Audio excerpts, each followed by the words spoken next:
without the city, our story is not our story. Yeah, I think the city is like it's like the third entity in this relationship. Did all what we did in another city, we wouldn't be as bonded as we are now. When I reconnected with my husband, it gave me an opportunity to fall in love with Bushwick as an adult. Like, I'm so in love with this neighborhood. I'm so in love with the people that I remember seeing as a child who still have like little restaurant spots, and they're still here, like the Cuchifrito spot. Like I love it, but it makes me sad because we've tried to look for a place to live here and we can't afford it. And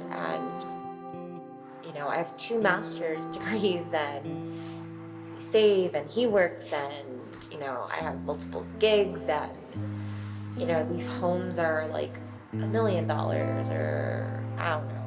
Like, we can't even live near my mom. We're gonna move to a different state now because that's what's in our budget, and that I didn't work hard enough, even though I know that I've been working so hard, and that I can't be with my family, I can't be with my community and my friends that I love so much. And like, my mom was crying the other day, and she was just like, I'm gonna miss you so much. I'm just so used to having you in the house, and you're gonna be so far from me. We really didn't want to leave here because we're born and raised in Brooklyn. Like, I'm so proud everywhere I go. They're like, where are you from? Like, from Brooklyn. And the looks you get are like, really? Like, you're from Brooklyn? It's like, you're damn right I'm from Brooklyn. And now I can't continue to live here. Just a quick Google search on home prices and just max it out at $500,000 just to see. And it's just a barren wasteland. Wow, okay. So what do you got to do to get in there? You got to be not one of us, it feels like. There's a bigger picture here where the city, why do I have to leave to be successful? Why can't I just be that here? I'm so proud to be from Brooklyn and so proud to be Puerto Rican from Brooklyn. I feel like that's like the superpower right there. It's so hard for me to understand that the story ends very soon. And teaching in Bushwick with my wife is such a highlight of what we do that being successful in what we need to be is gonna make that near impossible to do. And it's like, what else can you do? We're both opposite ends of the spectrum. She has the documentation to say that she deserves this. I have the experience to say that I deserve this. And neither one are getting what we deserve. So what do we do then?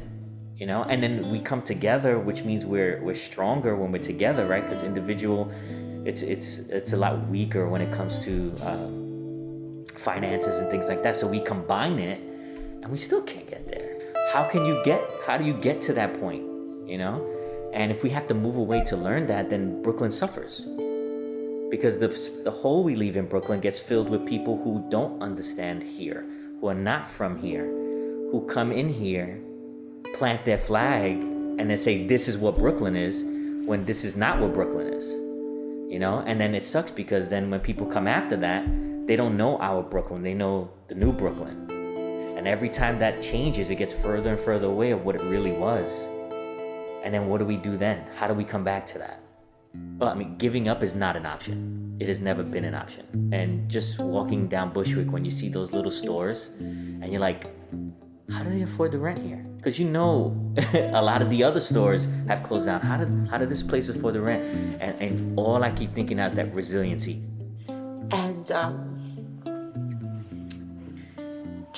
it's a lot of change. And I'm gonna have to relearn a whole new neighborhood and a whole new community. And I don't want to come off as a gentrifier in this neighborhood. And I guess that's like my worry, becoming like a transplant who my goal is never to be inconsiderate. that resiliency. Anywhere we go, when we're hit with another hurdle, when we're hit with another brick wall, inevitably, we're gonna figure out there is no give up, there is no folding, there is no breaking. There's pushing through and figuring out a way to continue to do so that we can get what we want or get what we deserve, because we earn that right to do that, right? It shouldn't be a privilege. Everyone should have a right to be happy and successful as long as you're willing to put in the time and the effort. And number two would be the adaptability. Lit like water, you can go into any place, anywhere, and figure out how to not blend, because you don't want to blend. You don't want to lose who you are, but to be a part of something without destroying it, and without losing who you are. Well, we can bring that part. We can bring our Brooklyn there, and it can be accepted, and we can add to it as opposed to destroying what's there and building on top of it. We don't want to do what people have done to us. It's okay that if you feel hopeless and helpless and shame, and it's okay to feel those things, but don't let it define you. Don't let that be the thing that keeps you stuck in place and prevents you from getting what you deserve. You know, we all deserve a home to live in.